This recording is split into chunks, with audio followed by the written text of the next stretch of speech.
salve para você que se liga aqui no canal Daniel Brown Oficial, o último vídeo do ano. Consequentemente, o último vídeo do canal Daniel Brown Oficial em 2019, porque em 2020 é vida nova. Vamos ter, sim, mudança no nome do canal. Sai Daniel Brown Oficial, entra o canal do Brown Fogo. Por que isso, Daniel? Porque a gente vai caracterizar cada vez mais esse canal aqui com o Botafogo. Vai ser um canal mais alvinegro, um canal com um perfil mais preto e branco, pra galera que chegar aqui notar que esse é um lugar assim que a gente vai sempre discutir sobre Botafogo. Se eu tiver que falar de outras coisas, eu vou falar em outro canal. Então é o seguinte, vou pedir você se inscrever no canal, ativar as notificações pra gente começar aqui a retrospectiva 2019, relembrando toda a desgraça que foi o ano de 2019 para os botafoguenses, embora já tenhamos tido aí anos piores, mas foi um ano muito ruim. Se inscreva no canal, deixe seu like e comente seu nome, a cidade de onde você está falando, para eu te mandar um salve aqui no canal. Os salves vão para o Antônio Carlos, aqui do Rio de Janeiro, o Guga da Taquara e sua filha Duda, Samuel de Duque de Caxias, o Marco de Gama, no Distrito Federal, o Bruno Azevedo de Guaratiba, o Antônio Carlos de Botafogo, do Rio de Janeiro, aí outro Antônio Carlos, Emerson de Jair, em Rondônia, Jair, no caso, é o nome da cidade, né?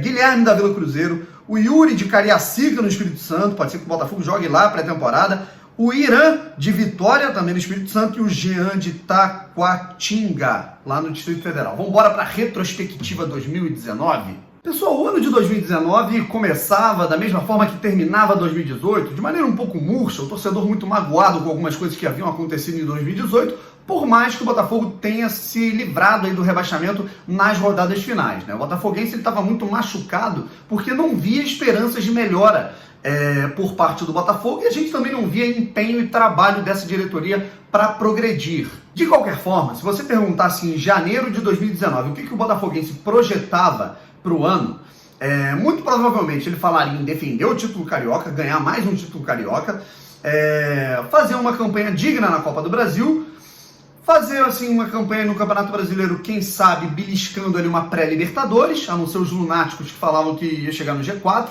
e o grande sonho era a Copa Sul-Americana. Muita gente estava louco na Copa Sul-Americana que não vem em 2018, e o pessoal estava achando realmente que ia chegar em 2019.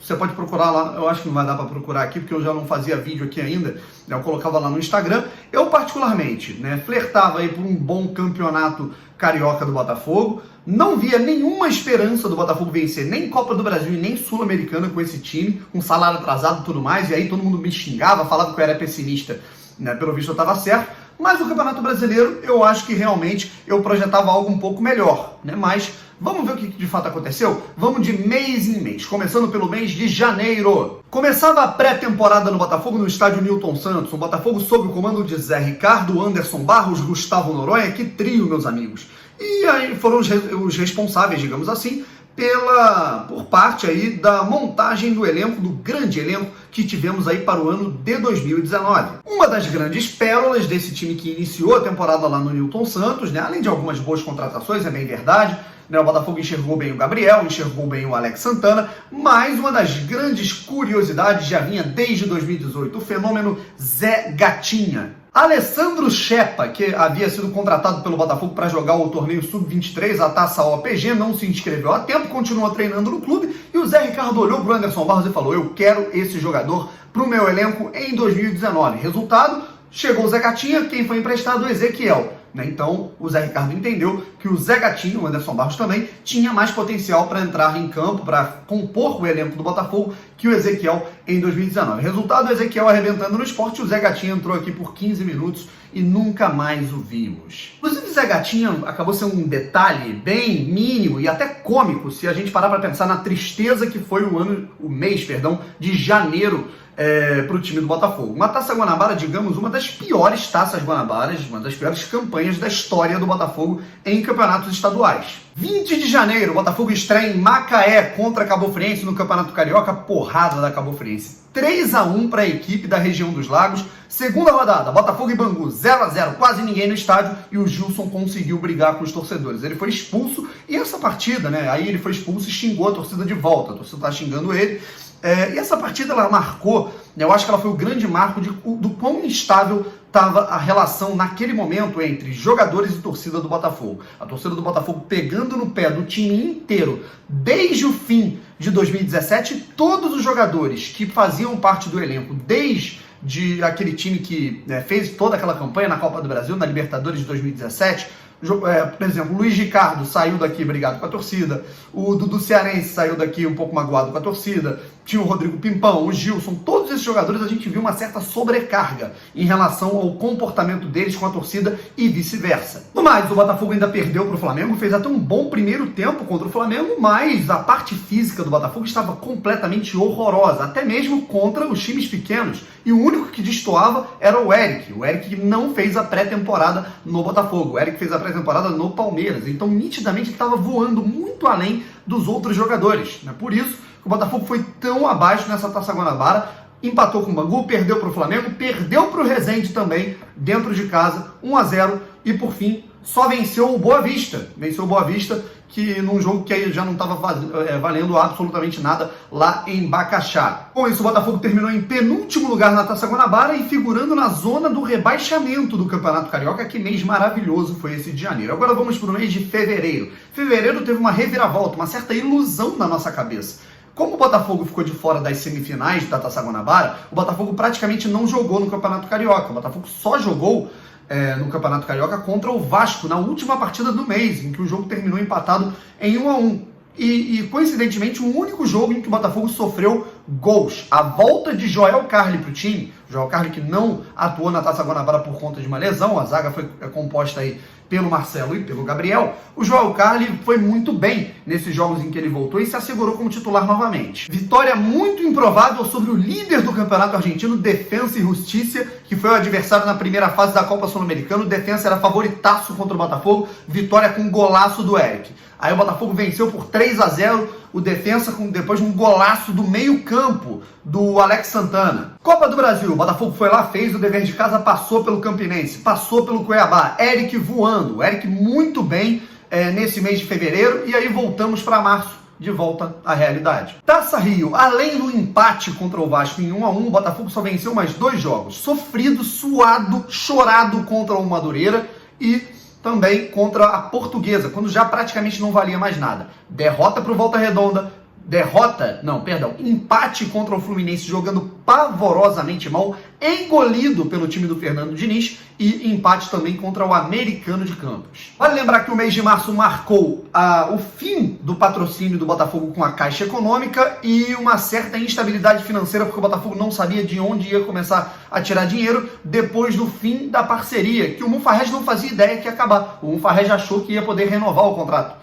Isso daí está em aspas dele na cerimônia de abertura do Campeonato Carioca. E um mês que marcou também a chegada de Diego Souza, com toda a empolgação. A galera foi empolgada por ser um jogador de maior nível técnico, um jogador de renome, mas dentro de um contexto Botafogo, ele acabou não se firmando ao longo da temporada. Vamos falar agora no mês de abril. Depois de um Campeonato Carioca absolutamente pavoroso, beirando a zona do rebaixamento, o Botafogo teve 3 vitórias, 4 empates e 4 derrotas. Foram 13 gols sofridos, 8 deles contra times pequenos. Foi uma das piores campanhas do Campeonato Carioca da história do Botafogo de Futebol e Regatas, e o Zé Ricardo chegava para o mês de abril bem pressionado. A única coisa que ele poderia fazer para chegar bem no Campeonato Brasileiro era passar do Juventude.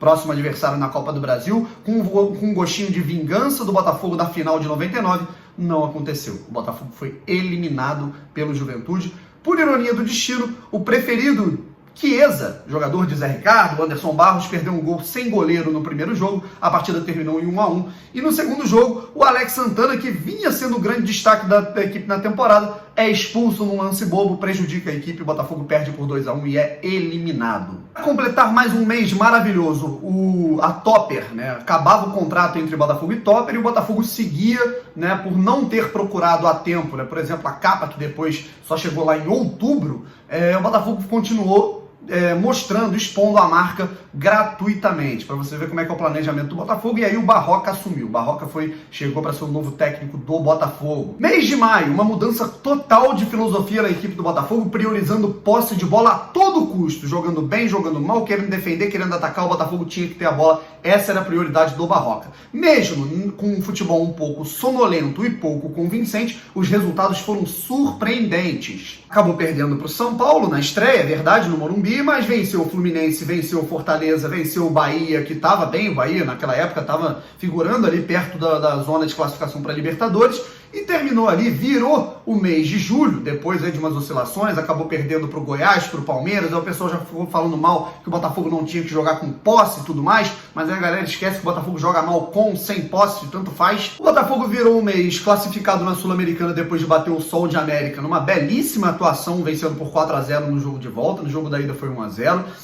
Terminou em 6º lugar com 5 vitórias e 4 derrotas, só que uma pulga atrás da orelha deixou o torcedor irritado depois de uma derrota na última rodada antes da pausa para a Copa América dentro de casa contra o time reserva do Grêmio por 1-0. Passa o período Copa América e chegamos ao mês de julho, um mês completamente melancólico para o Botafogo, para a era barroca e para todas as prioridades do clube no segundo semestre. Por um principal problema, salários atrasados e principalmente falta de compromisso da diretoria com os jogadores que tinha prometido salários pagos no segundo semestre e bonificações por metas atingidas alcançadas no Campeonato Brasileiro desde que o Barroca havia assumido. A diretoria do Botafogo não tinha de onde tirar dinheiro, resultado, obviamente, o desempenho caiu. Os jogadores entraram em greve, pararam de dar entrevistas e o clima ficou realmente pesado. Nos primeiros 6 jogos após a Copa América, o Botafogo não marcou nenhum gol sequer. Perdeu 5 partidas, empatou 1 contra o Cruzeiro e dessas 5 partidas que o Botafogo perdeu,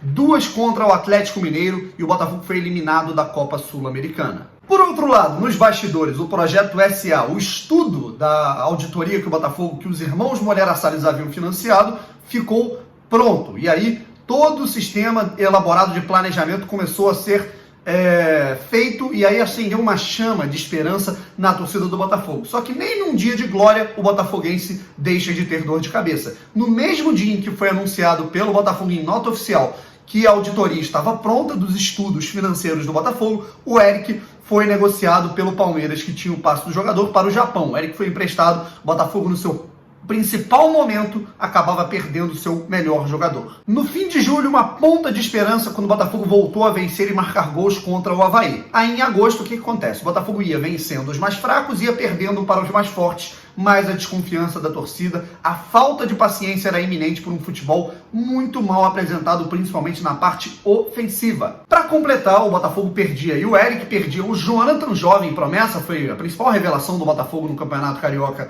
vendido para o Almeria da Espanha. Veja só os reforços que o Botafogo teve, que a torcida do Botafogo teve para sanar as saídas de Jonathan e de Eric, que foram os jogadores que saíram do Botafogo. Em primeiro lugar, Birubiru teve aquele problema, um acidente em relação ao problema cardíaco do jogador, não pôde ser aproveitado e não veio ninguém para o lugar do próprio Birubiru, que seria o substituto do Eric. E aí, prepare o seu coração. Chegaram Vitor Rangel, o possante Vitor Rangel do CRB, e as voltas de empréstimo de Vinícius Tanque e Marcos Vinícius. Mais absolutamente nada. Em setembro, se o que vinha salvando o Eduardo Barroca eram os mínimos resultados, a casa caiu de vez. O Botafogo foi muito mal, uma partida melancólica, catastrófica, que só Deus sabe como o Botafogo conseguiu empatar aquele jogo contra o Ceará. O Barroca só se manteve porque, num domingo antes, o Botafogo tinha vencido o Atlético Mineiro no estádio Newton Santos pelo Campeonato Brasileiro. Chegava o fim de setembro, o Botafogo perdia seguidamente para o São Paulo no Newton Santos, para o Bahia na Fonte Nova, para o Fortaleza no Castelão, dia do meu aniversário. Só Deus sabe o quanto eu fui xingado nesse dia, falaram até que eu participava dos problemas do Botafogo.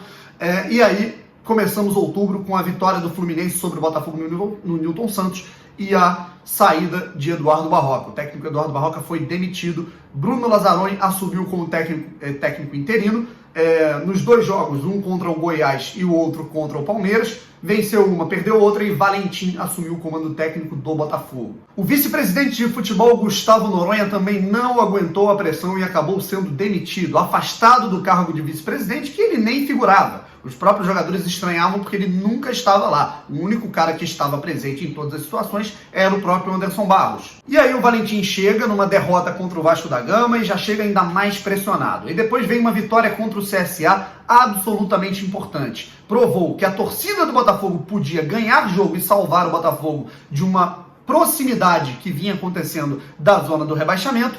E o Gabriel caía nas graças do torcedor, que já vinha fazendo uma temporada absurda, maravilhosa, identificado dentro e fora de campo com o clube e deu um lançamento primoroso para o gol do Igor Cássio naquele jogo. Para completar, chegaram essas maravilhas, esses uniformes da capa, né? Uma linha absolutamente linda, espetacular, num lançamento maravilhoso, também foi a novidade em outubro, e aí chegamos para o mês de novembro, um mês em que o torcedor do Botafogo teve sérios problemas de coração. Na realidade, no fim de outubro para o início de novembro, já chegava uma sequência de derrotas acachapantes. Primeiro uma derrota de goleada para o Grêmio, depois o Botafogo perdeu para o Cruzeiro dentro do Newton Santos, foi a última vitória do Cruzeiro, inclusive antes de ser rebaixado no campeonato, para quem não se lembra.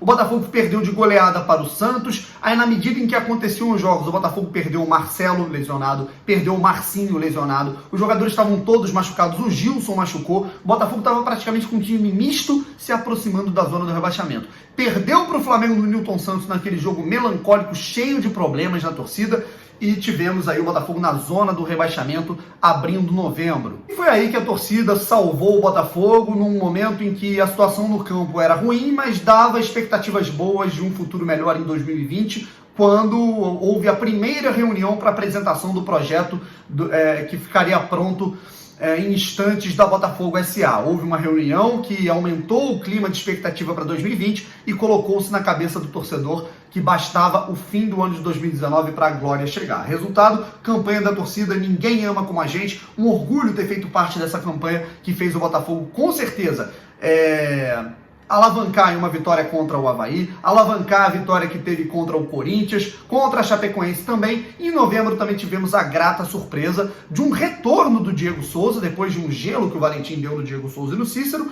O Cícero voltou a jogar bem, o Diego Souza voltou a decidir contra o Corinthians e tivemos a grata surpresa do menino Juan, que decidiu contra a Chapecoense e praticamente acabou com as chances do Botafogo ser rebaixado naquele momento, muito por conta da incompetência, claro, de Ceará e Cruzeiro. A partida contra o Corinthians foi a maior demonstração de amor da torcida do Botafogo, que lotou o estádio Newton Santos na medida do possível, num fim de semana que foi mágico para o seu maior rival. O Flamengo tinha acabado de ser campeão da Libertadores no dia anterior e no dia seguinte, em menos de 24 horas, sagrou-se campeão brasileiro devido à derrota do Palmeiras para o Grêmio. Resultado, isso não abalou o botafoguense, que continuou apoiando. O Botafogo venceu o Corinthians pelo placar de 1-0 e a torcida saiu fervorosa, sabendo que estava fazendo a sua própria parte. Dezembro, o início de dezembro marcou as últimas 3 partidas absolutamente horrorosas do Botafogo no Campeonato Brasileiro. Derrota com frango do Gatito contra o Internacional, derrota para o Atlético Mineiro sendo completamente engolido, parecia um time juvenil dentro de campo,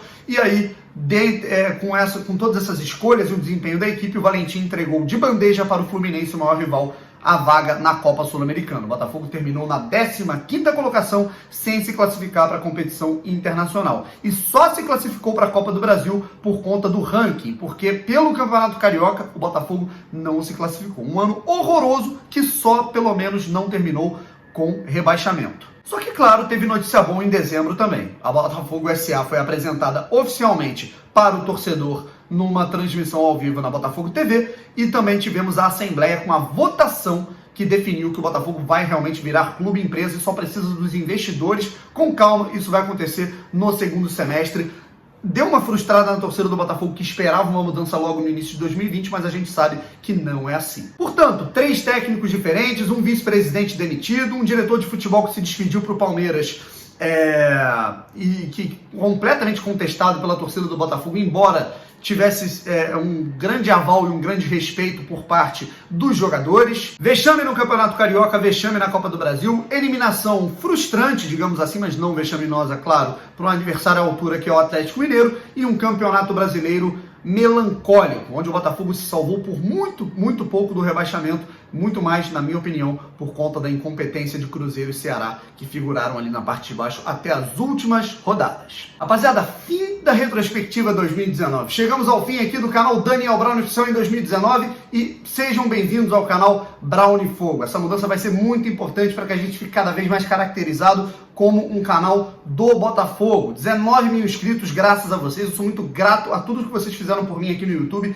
em 6 meses, em menos de 6 meses de trabalho diário aqui nessa plataforma. Foi até divertido, um pouquinho engraçado você rir da desgraça depois que você relembra tudo de ruim que aconteceu, e vamos ver aí se a gente torce e clama por um 2020 muito mais próspero. Eu acho muito difícil ficar pior do que já está. Embora o time seja mais barato, a gente tem um comitê de futebol formado também em dezembro, o Valdir Espinosa no lugar do Anderson Barros, pelo menos na gerência do elenco, e vamos ver como é que vai se dar até a chegada da Botafogo SA, que vai vir ali por volta de abril, maio ou até em junho, né? Isso daí está muito incerto, mas a gente tem que acompanhar dia após dia o ano de 2020. Ele começa agora, começa amanhã, e você começa acompanhando tudo aqui no canal Brown Fogo. Muito obrigado pelo carinho de vocês, pela audiência e tudo que fizeram por mim ao longo de todo esse ano. Me ache lá no Twitter Brown Oficial e no Instagram Brown Fogo, que eu tô querendo chegar aos 40 mil seguidores.